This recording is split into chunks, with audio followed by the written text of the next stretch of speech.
ഓ ഇനി നമുക്ക് ഈ ഭാഗവത ധ്യാനത്തിലൂടെ ശ്രീ വേദവ്യാസ മഹർഷി 2 അധ്യായത്തിലൂടെ പറഞ്ഞവസാനിപ്പിച്ച ശ്രീരാമചരിതത്തിന്റെ തത്വം നമുക്കൊന്ന് വിശകലനം ചെയ്യാം.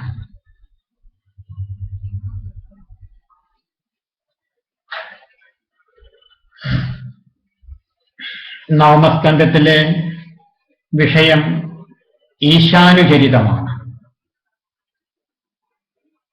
അതായത് സൂര്യവംശ രാജാക്കന്മാരുടെ വംശവിവരണത്തിലൂടെ 9 അധ്യായങ്ങളും നമ്മളിപ്പോ ചർച്ച ചെയ്ത 10-ാം അധ്യായത്തിലെ അവതാരം ചെയ്യുന്ന ശ്രീരാമസ്വാമിയെ അവതരിപ്പിക്കാൻ വേണ്ടിയിട്ടുള്ളതായിരുന്നു. പരിപൂർണ അവതാരമായ ശ്രീരാമന്റെ അവതാര ദൗത്യത്തിന്റെ ആശയ സന്ദേശം ജനഹൃദയങ്ങൾക്ക് മനസ്സിലാക്കുവാൻ വേണ്ടിയിട്ടാണ് വാസ്തവത്തില് ഇതുവരെ നമ്മൾ ചർച്ച ചെയ്തിരിക്കുന്ന അധ്യായങ്ങളെല്ലാം ഉദ്ദേശിച്ചിരുന്നത്. അപ്പോ ഇന്ന് 4-ാമത്തെ ദിവസത്തിലെ കഥാഭാഗങ്ങളെയാണ് നമ്മൾ വിചാരം ചെയ്തുകൊണ്ടിരിക്കുന്നത്. ഇന്നത്തെ യോഗഭൂമിക സത്വാപത്തിയാണ്. സത്വഗുണത്തില് മനസ്സ് പ്രതിഷ്ഠ പ്രാപിക്കുമ്പോൾ ശ്രീരാമ തത്വം നമുക്കേവർക്കും ഗ്രഹിക്കുവാൻ സാധിക്കും. ഇവിടെ രാമായണം എന്ന ഇതിഹാസ ഗ്രന്ഥത്തിലാണ്, രാമായണം എന്ന ഇതിഹാസ ഗ്രന്ഥത്തിലൂടെയാണ് ശ്രീരാമചരിതത്തെ നമുക്കേവർക്കും അറിയുവാൻ സാധിക്കുന്നത്. എന്താണ് ഈ രാമായണം എന്ന് പറഞ്ഞാൽ? രാമസ്യ അയനം ആണ് രാമായണം. രാമനിലേക്കുള്ള വഴി. രാമനിലേക്കുള്ള വഴി എന്ന് പറയുമ്പോൾ ആത്മാവിലേക്കുള്ള വഴി. അപ്പൊ ആത്മാവിനെ അറിയുവാൻ വേണ്ടിയിട്ടുള്ള ആചാരം, ധർമ്മം, സംസ്കാരം എന്തോ അതിനെക്കുറിച്ച് വ്യക്തമാക്കുന്ന ശാസ്ത്രഗ്രന്ഥത്തെ രാമായണം എന്ന് പറയുകയാണ്. ഇനി നമുക്ക് ഒറ്റവാക്യത്തില് രാമായണ തത്വത്തെ നമുക്ക് പറയുമ്പോൾ എങ്ങനെ പറയാം? സത്യസാക്ഷാത്കാരത്തിനുള്ള സാധന എന്ന് നമുക്ക് പറയുവാൻ സാധിക്കും. സത്യം സാക്ഷാത്കരിക്കുവാൻ വേണ്ടിയിട്ട്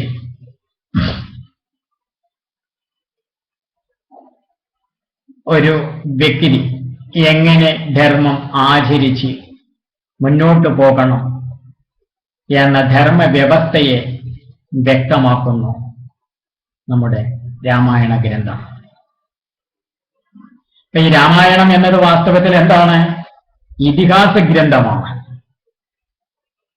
ആ മഹത്തായ ഇതിഹാസത്തിന്റെ ആശയത്തിന് ഒരു ഭംഗവും വരുത്താതെ ശ്രീ വ്യാസഭഗവാൻ രാമായണത്തെ 2 അധ്യായങ്ങളിലൂടെ നമുക്കിപ്പോ വെളിപ്പെടുത്തി തന്നു കഴിഞ്ഞിരിക്കുകയാണ്. അപ്പൊ ഇതിഹാസം എന്നുള്ളത് കൊണ്ട് എന്താണ് ഉദ്ദേശിക്കുന്നത്? ധർമാർത്ഥകാമമോക്ഷാണാം ഉപദേശസമന്വിതം പൂർവവൃത്തം കഥായുക്തം ഇതിഹാസം പ്രചക്ഷതേ. അതായത് ഇതിഹാസത്തിന്റെ ലക്ഷ്യം പുരുഷാർത്ഥപ്രാപ്തിക്കുതകുന്ന ധർമാർത്ഥ കാമ മോക്ഷങ്ങളെ പ്രതിപാദിക്കുക എന്നതാണ്.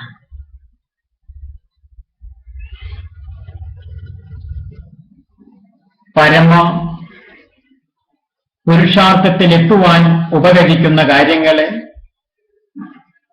ഇവിടെ നമുക്ക് 2 അധ്യായത്തിലൂടെ പറഞ്ഞു തന്നു കഴിഞ്ഞിരിക്കുകയാണ്. ധർമ്മത്തിന്റെ വിശകലനമാണ് രാമായണ ഗ്രന്ഥം നമുക്ക് നൽകുന്നത്. ഈ ധർമ്മം വാസ്തവത്തില് എത്ര പാദങ്ങളോട് കൂടിയതാണ്? ധർമ്മം 4 പാദങ്ങളോട് കൂടിയതാകുന്നു. ഏതൊക്കെയാണ് ധർമ്മത്തിന്റെ ആ 4 പാദങ്ങള്? സത്യം, ശൗചം, തപസ്, ദയ. ഈ 4 ധർമ്മത്തിന്റെ പാദങ്ങൾ. അപ്പോ സത്യത്തെ സർവത്ര സർവദാ പാലിക്കുന്നവൻ സത്യത്തെ സാക്ഷാത്കരിക്കും. സത്യം ത്രികാലാബാധിതം സത്യം. ജാഗ്രത്തിലും സ്വപ്നത്തിലും സുഷുപ്തിയിലും യാതൊരുവിധ മാറ്റവുമില്ലാതെ ഏതൊരുവിധ മാറ്റത്തെയും കണ്ടുകൊണ്ടിരിക്കുന്ന നിത്യ നിജശുദ്ധ ബുദ്ധമുക്തമായ ആത്മചൈതന്യത്തെ തന്നെയാണിവിടെ സത്യം എന്നതുകൊണ്ട് അർത്ഥമാക്കുന്നത്. അപ്പൊ സത്യം പാലിക്കുക എന്ന് പറഞ്ഞാലോ ഈശ്വരാഭിമുഖമായിരിക്കുന്ന ധർമ്മം ആചരിക്കുക എന്ന് തന്നെയാണ്. അപ്പോ എന്താണ് ഈ ശൗചം എന്ന് പറഞ്ഞാൽ? സത്യത്തെ തന്നെയാണ് ശൗചം എന്നും പറയുന്നത്. വിഷയങ്ങളോട് ചേരാതിരിക്കുന്ന അവസ്ഥയാണ് ശൗചം. അപ്പൊ ശൗചമുണ്ടാകണമെങ്കിൽ എന്ത് വേണം? സത്യത്തിൽ മനസ്സുറയ്ക്കണം. സത്യത്തിൽ മനസ്സുറയ്ക്കുമ്പോഴാണ് വിഷയങ്ങളിൽ നിന്നും മോചനം ലഭിക്കുകയുള്ളൂ. അപ്പൊ വിഷയങ്ങൾ വിടുവാൻ വേണ്ടിയിട്ട് ത്രികരണങ്ങളെ കൊണ്ടും ചെയ്യേണ്ട പ്രക്രിയ എന്തോ അതാണ് തപസ്. അപ്പൊ തപസ്സിലൂടെ എന്താണ് സാധിക്കുന്നത്? ശരീര മനോബുദ്ധിന്ദ്രിയങ്ങളുടെ ശുദ്ധിയാണ് നമുക്ക് തപസ്സിലൂടെ ആർജിക്കുവാൻ സാധിക്കുന്നത്. അതിനു വേണ്ടിയിട്ട് എന്ത് ചെയ്യണം? സർവ വ്യാപാരങ്ങളും ഈശ്വരപരമായിട്ട് തീർക്കണം, ഈശ്വരപരമായിട്ട് നീങ്ങണം. അപ്പൊ ത്രികരണവും സത്യമായി നിലകൊള്ളുമ്പോൾ നമ്മുടെ തപസ് സഫലമാകുന്നു. അപ്പോൾ കൈവരുന്നതാണ് എന്റെ ദയ. സംക്ഷിപ്തമായിട്ട് മനസ്സിലായല്ലോ എന്താണ് സത്യം, എന്താണ് ശൗചം, എന്താണ് തപസ്, എന്താണ് ദയ. ഈ ദയയ്ക്ക് വിപരീതമായിരിക്കുന്ന ക്രൂരത എങ്ങനെയാണ് ഉണ്ടാകുന്നത്? ക്രൂരത കാമത്താൽ രൂപം കൊള്ളുന്നതാണ്. കാമം സാധിക്കാതെ വരുമ്പോൾ കോപമുണ്ടാകുന്നു. ഇത് തന്നെയാണ് സർവനാശത്തിനും കാരണമായ ക്രോധമായിട്ട് പരിണമിക്കുന്നത്. അപ്പോ സ്വാർത്ഥതയാണ് സകല ക്രൂരതയ്ക്കും കാരണം. ധർമ്മം ആചരിക്കുവാനും അധർമ്മം ചെയ്യുവാനും എല്ലാം കാരണം വാസ്തവത്തിൽ എന്താണ്? സ്വാർത്ഥത തന്നെയാണ്. അപ്പൊ ഈ 4 പാദത്തിന്റെയും കഥ പറയുന്നതാണ് രാമായണം. ധർമ്മത്തിന്റെ 4 പാദങ്ങൾ, അതിന് വിപരീതമായിരിക്കുന്ന 4 പാദങ്ങൾ. സത്യത്തിന് വിപരീതം അസത്യം. ശൗചത്തിന് വിപരീതം എന്താണ്?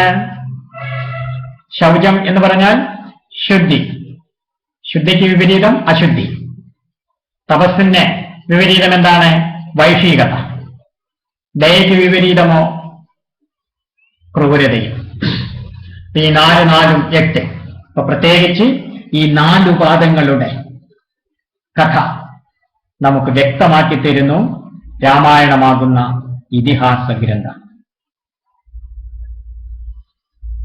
ധർമ്മത്തിന്റെ ഒരു പാദം നഷ്ടമായിരുന്ന ത്രേതായുഗത്തെങ്കിലും രാമഭരണകാലത്ത് ധർമ്മം സത്യയുഗത്തെ പോലെ പൂർണ്ണമായിരുന്നു.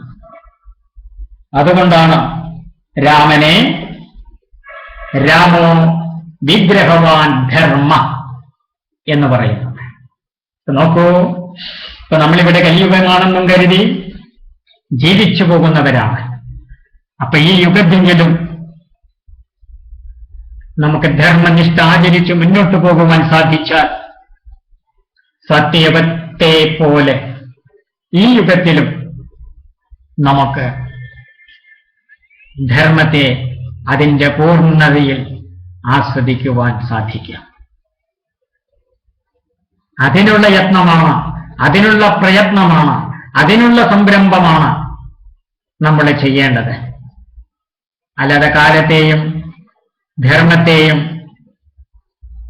മറ്റു പലതിനെയും ആക്ഷേപിച്ചുകൊണ്ട് ഉള്ള സംസ്കാരത്തെ കൂടി നശിപ്പിക്കുവാനുള്ള ശ്രമമല്ല മനുഷ്യകുലത്തിന്റെ ഭാഗത്ത് നിന്നും ഉണ്ടാകേണ്ടത്. അപ്പോ ഇവിടെ ഈ സത്യത്തിൽ ഉൾക്കൊണ്ടതാണ് പുരുഷാർത്ഥങ്ങൾ അത്രയും എന്ന് നമ്മൾ പൂർണ്ണമായിട്ടും ബോധിക്കണം. കാരണം സത്യസാക്ഷാത്കാരം തന്നെയാണ് മോക്ഷം.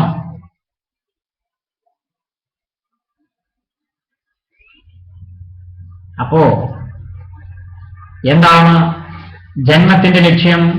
ജീവിതത്തിന്റെ അർത്ഥം മനസ്സിലാക്കുന്നതാണ് നമ്മുടെ ലക്ഷ്യം, ജീവിത ലക്ഷ്യം.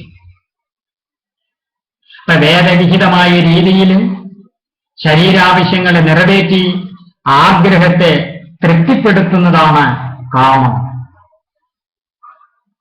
അങ്ങനെയാണ് കാമത്തെ നമുക്ക് ജയിക്കുവാനായിട്ട് സാധിക്കുക. എല്ലാ വാസനയിൽ നിന്നും പൂർണ്ണമായിട്ടും വിമുക്തമാകുന്നതാണ് മോക്ഷം.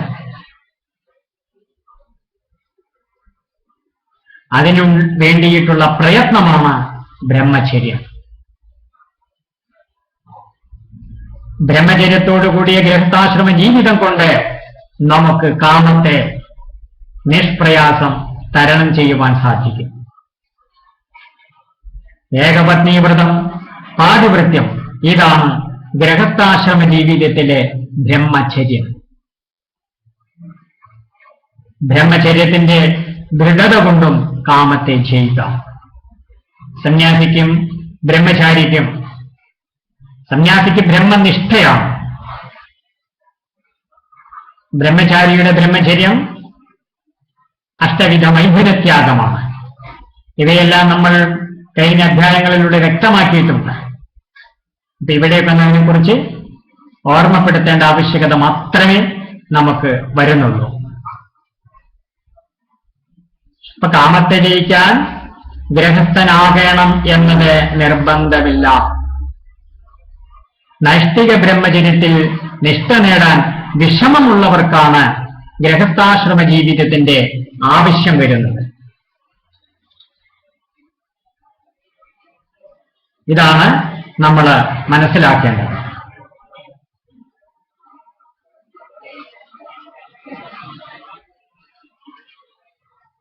അപ്പോ വാസനാ ജയത്തിന് ആവശ്യമായിട്ടുള്ളത് എന്താണ്?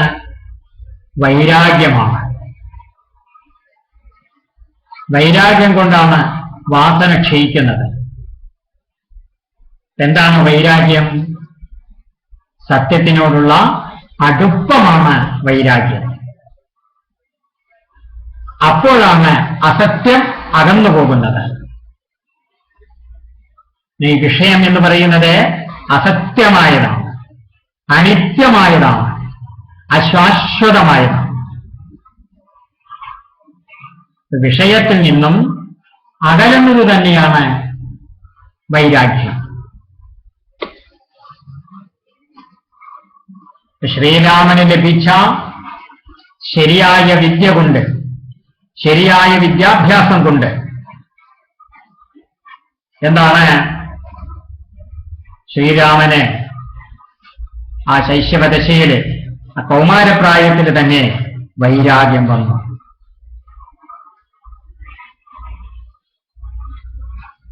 അതല്ലേ നമ്മളിവിടെ ബാലകാണ്ഡത്തിലെ ബാലശബ്ദത്തിന് വാസ്തവത്തിൽ എന്താണ് അർത്ഥം? അജ്ഞത, അജ്ഞന്മാരെന്നാണ് അർത്ഥം.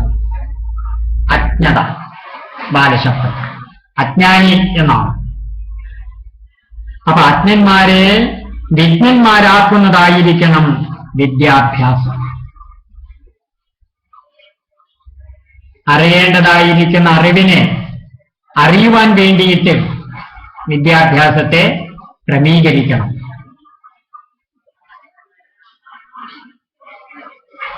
തൊഴിലിന് വേണ്ടി വിദ്യ അഭ്യസിക്കുന്നത് തെറ്റായ കാര്യമല്ല. എങ്കിലും ആ വിദ്യാഭ്യാസത്തോടൊപ്പം പരമലക്ഷ്യമായ ആത്മാവിനെ, ഈശ്വരനെ, സത്യത്തെ, തത്വത്തെ, എന്നെ, ഞാൻ, എന്റെ എന്നറിയുന്നതിലേക്കുള്ള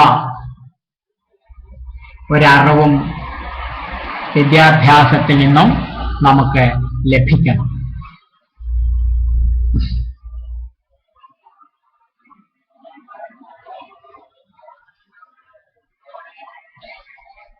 അപ്പോ അജ്ഞന്മാർ വിജ്ഞന്മാരാകണമെങ്കിൽ എന്ത് വേണം? ത്രികരണവും പൂർണ്ണമാകണം.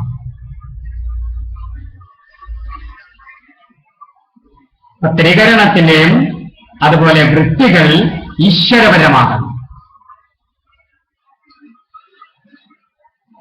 വാക്കുകൊണ്ടും മനസ്സുകൊണ്ടും അതുപോലെ തന്നെ കർമ്മം കൊണ്ടും നമ്മൾ ചെയ്യുന്ന എല്ലാ ധർമ്മങ്ങളും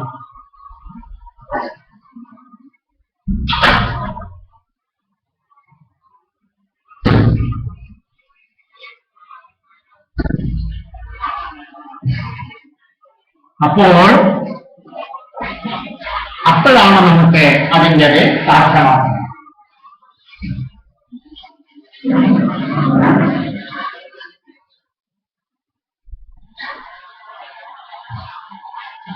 നമ്മുടെ എല്ലാ അന്ധകരണവും ഈശ്വരപരമായിട്ട് തന്നെ നീങ്ങണം.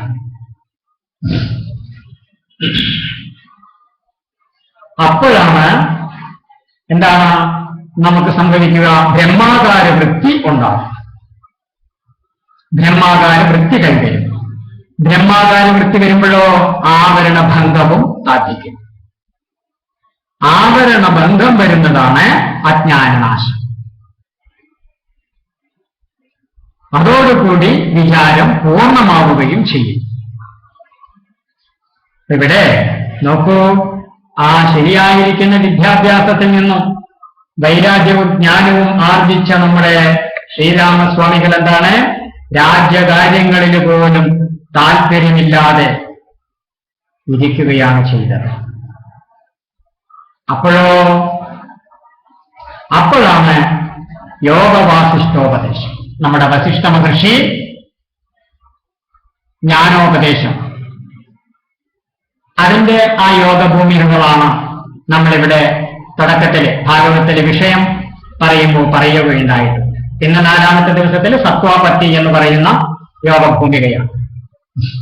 അപ്പോ ഇവിടെ യോഗവാസിഷ്ഠം പ്രയോജനപ്പെടാത്തതിനാൽ വിശ്വാമിത്രൻ യാഗരക്ഷയിലൂടെയും ഉപദേശം ചെയ്യുന്നു. ആ യോഗോപദേശം പൂർണ്ണ പ്രയോജനം കൊടുക്കുവാൻ സഹായിച്ചില്ല. അപ്പോ സാക്ഷാൽ ജഗദീശ്വരന് രാഷ്ട്ര നിർമ്മാണത്തിന് പ്രാപ്തനാക്കുവാനുള്ള ദൃഢതയ്ക്ക് വേണ്ടിയിട്ടാണ് വിശ്വാമിത്രര് പിന്നെ ആ യാഗരക്ഷയ്ക്ക് വിളിച്ചു കൊണ്ടുപോകുന്നതും അവിടുന്ന് പല വിദ്യകളും ഉപദേശിച്ചു കൊടുക്കുന്നത്. അപ്പൊ ഇവിടെ എന്താ, വിശ്വത്തിന്റെ മുഴുവൻ മിത്രമാണ് വിശ്വാമിത്രൻ. ഇവിടെ രാമനെ യാഗരക്ഷയ്ക്ക് ആദ്യം തടസ്സം നിൽക്കുന്നത് ആരാണ്? സ്വന്തം അച്ഛൻ തന്നെയാണ്. നമ്മൾ ശ്രദ്ധിക്കേണ്ട ഒരു വിഷയമാണ്. അച്ഛനാണല്ലോ മകനെ കാട്ടിലേക്ക് വിടാൻ ആദ്യം തയ്യാറായില്ല. കാരണം 16 വയസ്സ് മാത്രം പ്രായമുള്ള കുട്ടി എങ്ങനെ രാക്ഷസന്മാരുടെ അടുക്കിലേക്ക് വിടും? ഈ ചിന്ത പുത്രേഷണയാണ്. കാരണം രാഷ്ട്രത്തിലെ ചക്രവർത്തിയാണ്. അപ്പൊ തന്നെ ഒരു സഹായം അഭ്യർത്ഥിച്ച് ഒരു വ്യക്തി സമീപിച്ചാൽ അതിനെ നിവർത്തിച്ചു കൊടുക്കുവാനുള്ള ധാർമ്മികമായ ഉത്തരവാദിത്വം രാജാവിനുണ്ട്. ഒരു സന്യാസി തന്റെ ജീവന് അല്ലെങ്കിൽ തന്റെ സ്വത്തിനെ അല്ലെങ്കിൽ തന്റെ സംസ്കാരത്തിന് ഏതെങ്കിലും രീതിയിൽ ഭീഷണി ഉണ്ടെന്ന് വരുമ്പോൾ ആ ഭീഷണിയെ നിയമപാലകരോട് അറിയിക്കുമ്പോൾ അവരെന്താണ് വേണ്ടത്? അതിനെ പരിഹസിക്കുവാൻ എന്ന് സന്യാസിക്കുന്ന ജീവൻ, സന്യാസിക്കുന്ന സ്വത്തെ ഇങ്ങനെ പറഞ്ഞ് ആക്ഷേപിക്കുവാനല്ല നിൽക്കേണ്ടത്. അവർ ന്യായമായ രീതിയിൽ അതിനെ സംരക്ഷിക്കുവാനുള്ള നടപടി കൈക്കൊള്ളണം. അതാണ് നമുക്കിവിടെ മനസ്സിലാക്കുവാനുള്ളത്. കണ്ടില്ലേ, ഇവിടെ അച്ഛനാണ് മകനെ കാട്ടിലേക്ക്, വേണമെങ്കിൽ ഞാൻ പോകാം, അച്ഛൻ പോകാം, എങ്കിലും മകനെ വിടുവാനൊരു പ്രയാസം, പുത്രേഷ്ണയാണ് അതിന് കാരണം. അപ്പൊ ദശരഥന്റെ സത്യപ്രസ്താവന കേട്ടതിന് ശേഷമാണ് വാസ്തവത്തില് വിശ്വാമിത്രൻ യാഗരക്ഷയ്ക്കായിട്ട് രാമനെ ആവശ്യപ്പെടുന്നത്. ആദ്യം പ്രതിജ്ഞാവാചകം ചൊല്ലി വാങ്ങിയതിനു ശേഷം വിശ്വാമിത്രരെ കുഞ്ഞിനെ ആവശ്യപ്പെടുന്നത്. അപ്പോ അച്ഛന്റെ വിശ്വാമിത്രനോടുള്ള സത്യത്തെ പാലിക്കുവാനായിട്ടാണ് രാമൻ ആദ്യം വനത്തിലേക്ക് പോകുന്നത്. അപ്പൊ കൈകേയിയോടും വിശ്വാമിത്രനോടുമുള്ള സത്യപാലത്തിനായിട്ടാണ് സത്യമൂർത്തിയായ ശ്രീരാമൻ അരണ്യത്തിലേക്ക് പോകുന്നത്.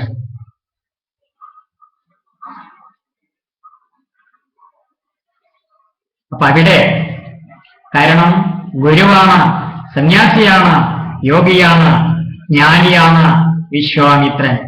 ആ വിശ്വാമിത്രനാണിപ്പോ രാമനെ വനത്തിലേക്ക് കൊണ്ടുപോകുന്നത്. അപ്പൊ മഹത്തുക്കളുടെ സംഘം കൊണ്ട് എന്തേ ഉണ്ടാവുമോ? ഗുണമല്ലാതെ ദോഷമൊരിക്കലും ഉണ്ടാവുകയില്ല. അപ്പൊ വിശ്വാമിത്രൻ ആദ്യം തന്നെ ബല അതിബല എന്ന മന്ത്രത്തെയാണ് ശ്രീരാമൻ ഉപദേശിച്ചു കൊടുക്കുന്നത്. ബല അതിബല എന്ന് പറഞ്ഞാൽ പ്രാണായാമത്തോടുകൂടിയിരിക്കുന്ന ഒരു ഗായത്രി ഉപാസനയാണ്.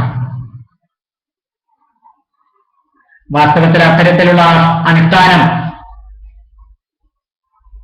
ഞാനത് മനസ്സിലാക്കിയിട്ടുണ്ട്, അനുഷ്ഠിച്ചിട്ടുണ്ട് എന്ന് വരികയാണെങ്കിലും നമ്മൾ ഈ ലോകത്തിലെ ആരുടെയെങ്കിലും ആശ്രയത്തിൻ കീഴിൽ അന്നമോ വസ്ത്രമോ ഔഷധമോ സ്വീകരിച്ചു കഴിയുമ്പോൾ ആ വിദ്യയെ നമ്മൾ ഉപയോഗിക്കാൻ പാടുകയില്ല.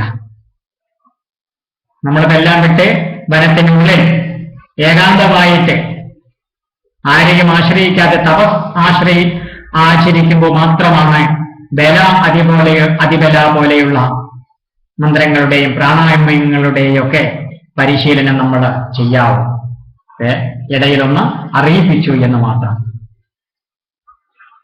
അപ്പൊ ബല അതിബല എന്ന മന്ത്രത്തെ രാമൻ ഉപദേശിച്ചു കൊടുത്തു. അപ്പൊ ഇവിടെ യാഗം എന്നാൽ എന്താണ്? വാസ്തവത്തിലെ ഈശ്വര പൂജ തന്നെയാണ് യാഗം. അപ്പൊ ഈശ്വരാരാധന നിർവിഘ്നമായി കലാശിക്കണമെങ്കിലോ ക്ഷുദ്വിഭാസാദികളിലുള്ള പാരവശത്തെ ജയിക്കാൻ കഴിയണം. അതിനെയാണ് ബലാതിബല ഉപദേശിച്ചു കൊടുക്കുന്നത്. അപ്പൊ ചിന്തയിൽ നിന്നുമാണ് നമുക്ക് സകല അനർത്ഥങ്ങളും ഉണ്ടാകുന്നത്. വിശപ്പും ദാഹത്തെയും അകറ്റുന്ന ബലാതിബല മന്ത്രം ഗ്രഹിച്ചു.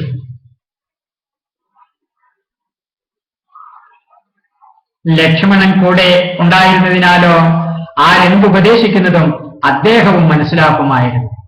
അങ്ങനെയാണ് ജ്യേഷ്ഠനും അനുജനും ഒരുപോലെ ആ ഉപദേശം ലഭിക്കുവാൻ ഇടയായത്. അപ്പൊ യാഗവിഘ്നകാരിയായ താടകയാണല്ലോ അവിടെ വന്നത്. അപ്പൊ ഈ താടക എന്ന് പറഞ്ഞാലോ അത് വിഷയാസക്തിയാണ്. കാരണം തമോ ഗുണപ്രകൃതിയാണ് രാക്ഷസി. അപ്പോ 5 വിഷയങ്ങളിലുമുള്ള അടങ്ങാത്ത ആഗ്രഹത്തിന്റെ സമന്വയ ഭാവമാണ് താടക. പഞ്ചവിഷയങ്ങൾ എവിടെ നിന്നും വന്നിരിക്കുന്നു? പഞ്ചവിഷയങ്ങൾ തമോ ഗുണ അഹങ്കാരത്തിൽ നിന്നുമാണ് ഉണ്ടായിരിക്കുന്നത്.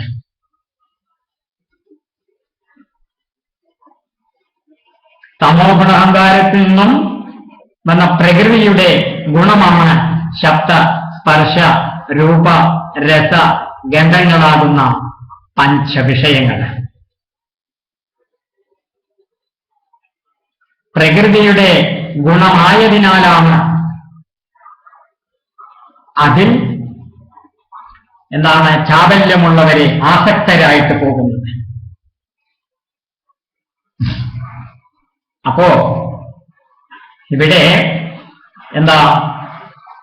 താടകയെ രാക്ഷസിയായി ചിത്രീകരിച്ചിരിക്കുന്നത് എന്താണ്?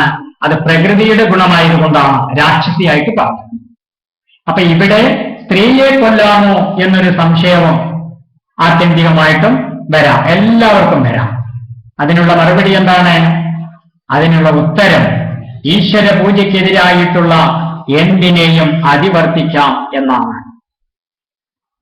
ഈശ്വര പൂജയ്ക്ക് ആരാണോ തടസ്സമായിട്ട് നിൽക്കുന്നത്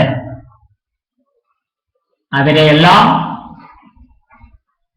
മറികടന്നും നമുക്ക് ഈശ്വര ഉപാസനയെ ആചരിക്കാം. അപ്പോ തടസ്സമായി ഏതു വാസനയെയും ജയിക്കുക തന്നെ വേണം. അപ്പൊ അച്ഛൻ, അമ്മ, സഹോദരി, സഹോദരൻ, ഭാര്യ, ഭർത്താവ്, മക്കളെ തുടങ്ങി ആരാണോ ഈശ്വര പൂജയ്ക്ക് തടസ്സമായിട്ട് നിൽക്കുന്നത് അതിനെയെല്ലാം അവഗണിക്കുക തന്നെ ചെയ്യണം. കാരണം ഈശ്വര പ്രാപ്തിയാണ് മർത്യജന്മ ലക്ഷ്യം. അപ്പൊ ജന്മാവകാശമായിട്ടുള്ളത് തടുക്കുവാൻ ഒരു ശക്തിക്കും അവകാശമില്ല. അപ്പൊ അങ്ങനെ ഒരു ആഗ്രഹം ഉടലെടുക്കുന്നത് തന്നെ ജന്മജന്മാന്തരങ്ങളിലെ സുഹൃതങ്ങളുടെ ഫലമായിട്ടാണ്. എനിക്ക് ഈശ്വരനെ അറിയണം, ഞാൻ അതിനു വേണ്ടിയിട്ട് ജീവിക്കുന്നു എന്നൊരു മോഹം, എന്നൊരു ആരംഭം ഉണ്ടാകുന്നത് തന്നെ ജന്മജന്മാന്തരങ്ങളിലെ സുഹൃതത്തിന്റെ ഫലമാണ്. അപ്പോ വിശ്വാമിത്രന്റെ ആശ്രമത്തിലാണ് യാഗരക്ഷ ചെയ്യുന്നത്. അപ്പൊ മാരീച്യാദി സുബാഹുക്കൾ തുടങ്ങിയ രാക്ഷസന്മാരെന്താണ് അവിടെ യാഗത്തെ മലീമസമാക്കി. അപ്പോഴോ മാരീചനെ രാമബാണത്താൽ ഓടിക്കുകയും ബാണത്താൽ സുബാഹുവിനെ നിഗ്രഹിക്കുകയും ചെയ്യുന്നുണ്ട്. ഇവിടെ ആദ്യം സുബാഹുവിനെയാണ് കൊല്ലുന്നത്. കാരണം ഒടുവിൽ വന്നിരിക്കുന്ന ആഗ്രഹത്തെയാണ് ആദ്യം നശിപ്പിക്കേണ്ടത്. നമുക്കിപ്പോ വർത്തമാനകാലത്തിലെ എന്തൊരു മോഹം, സാക്ഷാത്കാരം ഒഴിച്ചിട്ടുള്ള ഏതൊരു മോഹമാണോ ആ മോഹത്തെ ആദ്യം നമ്മൾ നശിപ്പിക്കണം. അങ്ങനെ പിന്നിലേക്ക് പിന്നിലേക്ക് പിന്നിലേക്ക് പിന്നിലേക്ക് സഞ്ചരിച്ച് എല്ലാ മോഹങ്ങളിൽ നിന്നും എല്ലാ ആഗ്രഹങ്ങളിൽ നിന്നും നമുക്ക് മോചിക്കുവാൻ കഴിയണം. കാരണം ഗൃഹസ്ഥരുടെ ഏറ്റവും വലിയ ആസക്തി എന്തിലാണ്? മക്കളിലാണ്, പുത്രനിലാണ്. അപ്പൊ ഈ പുത്രനോ വാസ്തവത്തില് അവസാനമുണ്ടാകുന്നതുമാണ്. അതിനാൽ ആദ്യം പുത്രാസക്തിയെ ജയിക്കണം. ആ ആസക്തിയെ ജയിക്കാൻ വേണ്ടിയിട്ടാണ് ദശരഥനിൽ നിന്നും മകനെ വിശ്വാമിത്രര് ആവശ്യപ്പെടുന്നത്. പിന്നീട് ക്രമത്തില് ഭാര്യയില്, അച്ഛനില്, അമ്മയില്, സമ്പത്തില്, സഹോദരി സഹോദരന്മാരില്, ബന്ധമിത്രാദികളിലെല്ലാം തുടങ്ങി വരുന്ന ഓരോ ഓരോ ഓരോ ആസക്തിയെയും അതിവർത്തിക്കുക തന്നെ ചെയ്യണം. നമുക്കൊന്നിലുള്ള ആസക്തിയെ ജയിക്കുവാൻ സാധിച്ചാലോ പിന്നീടുള്ള ആസക്തിയെ തരണം ചെയ്യുവാൻ യാതൊരു പ്രയാസവും ഉണ്ടാവുകയില്ല. ഇവിടെ സുബാഹു എന്ന് പറഞ്ഞാൽ നീണ്ട കൈകളുള്ള ആളാണ്. അപ്പൊ ഏത് വിഷയത്തെയും വിവേചനം ചെയ്യാതെ എടുക്കുകയും കൊടുക്കുകയും ചെയ്യുന്ന സ്വഭാവമാണ് സുബാഹുത്വം, സുബാഹു എന്ന് പറയുന്നത്. ഇവിടെ മാരീചന് രാമബാണത്താൽ, മാരീചൻ അല്ലെ, രാമബാണത്താലാണ് ഭയന്നോടിയത്. എന്നിട്ടോ സമുദ്രത്തിൽ പോയിട്ട് ഒളിക്കുന്നുണ്ട്. രാമനെയും ഓർത്തുകൊണ്ടാണ് മുങ്ങിയത്. ഇതിനാൽ പിന്നീട് രാമബാണത്താൽ തന്നെ മുക്തനായിട്ട് തീരുകയും ചെയ്യുന്നുണ്ട്. സുബാഹുവിനെ ആദ്യം തന്നെ മോക്ഷം കൊടുക്കുന്നുണ്ട്. വിഷയത്തെ പ്രതിനിധാനം ചെയ്യുന്നതാണ് മാരീചൻ. അപ്പൊ വിഷയങ്ങളിൽ ഉണ്ടാകുന്ന സത്യത്വ ബുദ്ധിയാണ് യഥാർത്ഥത്തിൽ മാരീചത്വം എന്ന് വെച്ചാൽ മാരീചതത്വം. അപ്പോഴാണ് സുബാഹുവിനെ അനീന്ദ്രിയമായിട്ട് എടുക്കുവാനും കൊടുക്കുവാനും അനുഭവിക്കുവാനും ഒക്കെ തോന്നുന്നത്, അതുപോലെ ചെയ്യുന്നത്. അപ്പൊ ബ്രഹ്മാവിന്റെ മനസ്സിൽ നിന്നുമാണ് മാരീചി മഹർഷി ഉത്ഭവിക്കുന്നത്. അപ്പൊ ആ മാരീചി മഹർഷിയിൽ നിന്നുമാണ് സൂര്യവംശം ഉണ്ടാകുന്നത്. മനസ്സിലാണ് വിഷയചിന്തകള് ഉയരുന്നത്. ഇങ്ങനെയുള്ള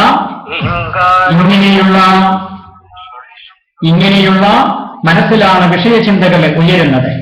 ഇങ്ങനെയുള്ള വൃത്തികളുടെ അനന്ത നിരയാണ് രാക്ഷസക്കൂട്ട. വിഷയങ്ങൾ അനുഭവിക്കുന്നതിനേക്കാൾ കടുപ്പമാണ് വിഷയവൃത്തികൾ. ഇവയെല്ലാം ജയിക്കുന്നതോ രാമബാണത്താലാണ്. രാമമന്ത്രമാണ് രാമബാണം. നാമജപത്താൽ ഏതശുദ്ധിയും ശുദ്ധമാകും. ശ്രദ്ധയോടുകൂടി നാമജപാദികൾ ജപിച്ച് സജ്ജനങ്ങളെ ആദരിച്ചു പോയാൽ ആർക്കും സദ്ഗതി കൈവരും. രാഗദേശങ്ങളിൽ നിന്നുമാണ് വിഷയവൃത്തികൾ ഉണ്ടാകുന്നത്. രാഗം പൂർത്തീകരിക്കാതെ വരുമ്പോൾ ദേഷ്യമുണ്ടാകുന്നു. നമ്മുടെ മോഹം, നമ്മുടെ ഇഷ്ടം അത് പൂർണ്ണമാകാതെ വരുമ്പോൾ നമുക്ക് സങ്കടം, ദേഷ്യം ഉണ്ടാകും. അപ്പൊ ഏതു തരത്തിലുള്ള വൃത്തിക്കും കാരണമായിരിക്കുന്നതാണ് ആസക്തി. ഇത് അകറ്റണമെങ്കിലോ ബ്രഹ്മാകാര വൃത്തി വളർത്തുക തന്നെ വേണം. ബ്രഹ്മാകാര വൃത്തിക്കായിട്ട് ഈശ്വരനിലുള്ള ആസക്തി ഉണ്ടാകണം, ഈശ്വരനിലുള്ള ആഗ്രഹം, ഈശ്വരനിലുള്ള അടുപ്പം, ഈശ്വരനിലുള്ള ബുദ്ധി ഉണ്ടാകണം, ആത്മാവിലുള്ള അഭിലാഷം. അപ്പൊ ഈശ്വരനിലുള്ള ആസക്തിയെയാണ് ഭക്തി എന്ന് പറയുന്നത്.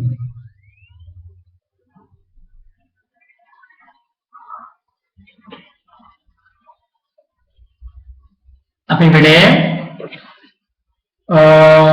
സാധുവായ ഗുരുവിന്റെ ഉപദേശത്താലുള്ള സാധനാനുഷ്ഠാനങ്ങളിലൂടെ മാത്രമേ വിഷയങ്ങളെ എന്നേക്കുമായിട്ട് നമുക്ക് നശിപ്പിക്കുവാൻ സാധിക്കുകയുള്ളൂ. അതാണ് നമ്മൾ മനസ്സിലാക്കേണ്ടത്. അപ്പോ ഏത് തരത്തിലുള്ള വൃത്തിക്കും കാരണമായിരിക്കുന്നത് ആസക്തിയാണെന്ന് നമുക്ക് മനസ്സിലായി. അത് ശ്രീഗുരുവിന്റെ സന്യാസിയുടെ നമ്മളെ ആ ഉപദേശത്തിൽ നിന്നും ആ അനുഷ്ഠാനം, ആ മന്ത്രം നമ്മൾ ജപിച്ച് ആ സംസ്കാരത്തിലൂടെ മുന്നോട്ട് പോകുമ്പോൾ നമ്മുടെ ആസക്തി, വിഷയാസക്തി ബ്രഹ്മാസക്തി, ആത്മാസക്തി ഈശ്വരാസക്തിയായിട്ട് മാറും. അപ്പോ വിഷയങ്ങളെയും വിഷയാസക്തിയെയും നീക്കിയാൽ മാത്രമേ യജ്ഞശാല ശുദ്ധമാവുകയുള്ളൂ. ഇവയിൽ നിന്നുള്ള അകൽച്ച തന്നെ യാഗരക്ഷ. വാസനാ വിമുക്തമാകുമ്പോൾ മാത്രമേ ഈശ്വര പൂജ സഫലമാവുകയുള്ളൂ. ഇവിടെ യാഗസംരക്ഷ വരുത്തിയതിനു ശേഷമാണ് സീതാ സ്വയംവരം സംഭവിക്കുന്നത്. ശൈവചാപം അത് ജയിച്ചിട്ടാണല്ലോ നമ്മുടെ ശ്രീരാമസ്വാമികൾ സീതാദേവിയെ സ്വയംവരത്തിലൂടെ സ്വന്തമാക്കുന്നത്. അപ്പോ ഇവിടെ നമ്മുടെ അതായത് യാഗരക്ഷ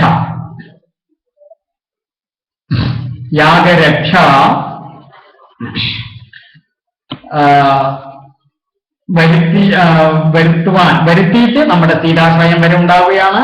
അതിനുശേഷം എന്താണ് ഇവിടെ ശൈവചാപം ആർക്കാണ് സൂക്ഷിച്ചിരുന്നത്? അത് വിദേഹനാണ്. അപ്പൊ വിദേഹന് മാത്രമേ ശൈവചാപത്തെ സൂക്ഷിക്കുവാൻ സാധിക്കുകയുള്ളൂ. പ്രണവോധനു എന്നുവെച്ചെന്താ? ഈശ്വരന്റെ നാമമാണ് വില്ല് എന്ന് പറയുന്നത്.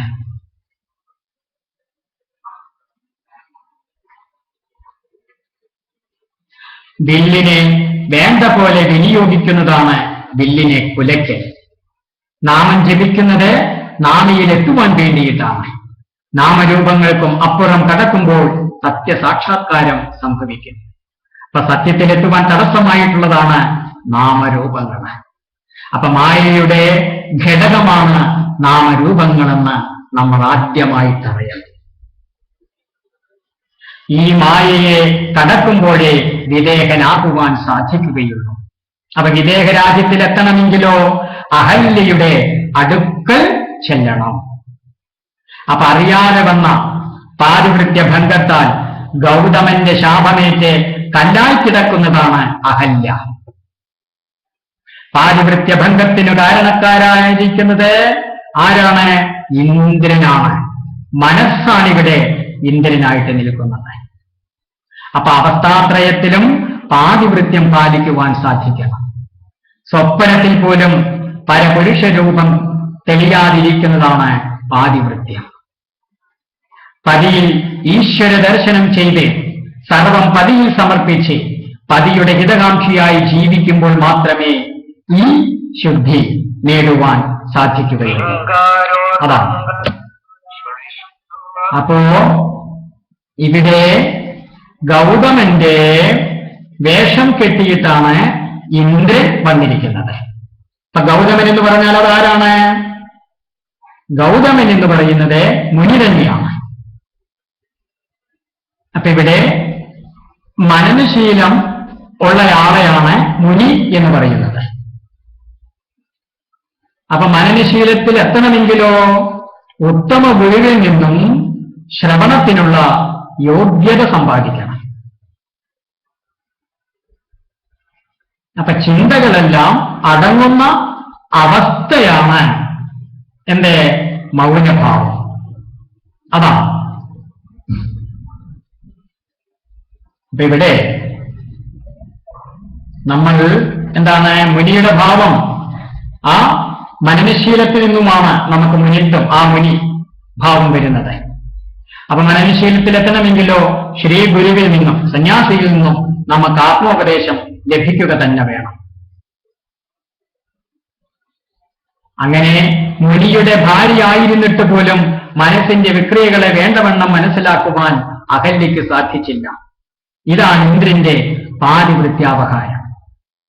അപ്പൊ മനസ്സിന്റെ ചിന്തയാൽ ചരിച്ചാൽ മനസ്സ് ജഡീകൃതമാകും. സ്ത്രീയെ കാണുമ്പോൾ പുരുഷനാണെന്നും പുരുഷനെ കാണുമ്പോൾ താൻ സ്ത്രീയാണെന്നും ഇരു കൂട്ടർക്കും തോന്നും. ഇതാണ് മനസ്സിന്റെ ജഡീകൃതാവസ്ഥ. അപ്പോഴോ ചൈതന്യത്തെ മറന്ന് താൻ ജഡമാണെന്ന് തെറ്റിദ്ധരിക്കുന്നതാണ് മനസ്സിന്റെ ജഡീകൃത ബോധം. സർവലിംഗവും നശിക്കുന്നതാണ് സന്യാസം, സന്യാസി. അപ്പൊ സന്യാസിയിൽ പിന്നെയൊരു സന്യാസിനിയോ അങ്ങനെയുള്ള സ്വാമിനിയോ അങ്ങനെയുള്ളതൊന്നും വാസ്തവത്തിലില്ല. ഇരിക്കട്ടെ. അപ്പൊ ഇവിടെ സന്യസിച്ചാൽ പിന്നെ ആരായാലും അത്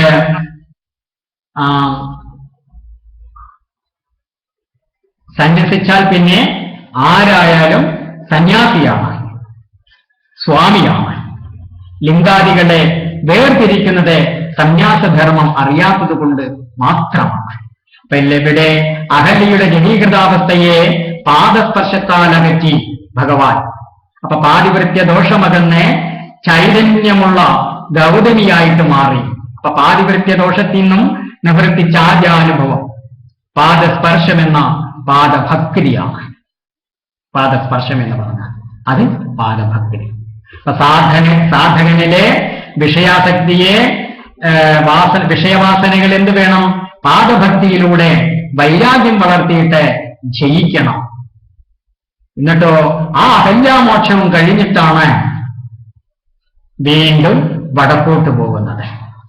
അപ്പോ തൊട്ടാൽ മുക്തി കിട്ടുന്ന ഗംഗയെ കടന്നു പോകുകയാണ്. പിന്നീട് വാസനയെ പൂർണ്ണമായിട്ടും അതിക്രമിച്ചിരിക്കുന്നു. അപ്പൊ വാസനാക്ഷയമാണ് ജ്ഞാനത്തിനുള്ള യോഗ്യത. ഗംഗ കടക്കുമ്പോഴുള്ള അവസ്ഥയാണ് വിദേഹാവസ്ഥ. അപ്പൊ വിദേഹാവസ്ഥയിലെത്തിയപ്പോഴോ വിശ്വാമിത്രൻ വീണ്ടും ആഗ്രഹം ഉണ്ടാക്കുന്നു. കാരണം കെട്ടവാസനയെ അകറ്റുവാൻ ശ്രേഷ്ഠമായ വാസനയെ വളർത്തുകയേ പോംവഴിയുള്ളൂ. അതാണ് വിതർക്കവാഹിനി പ്രതിപക്ഷ ഭാവനം എന്ന് പറയുന്നത്.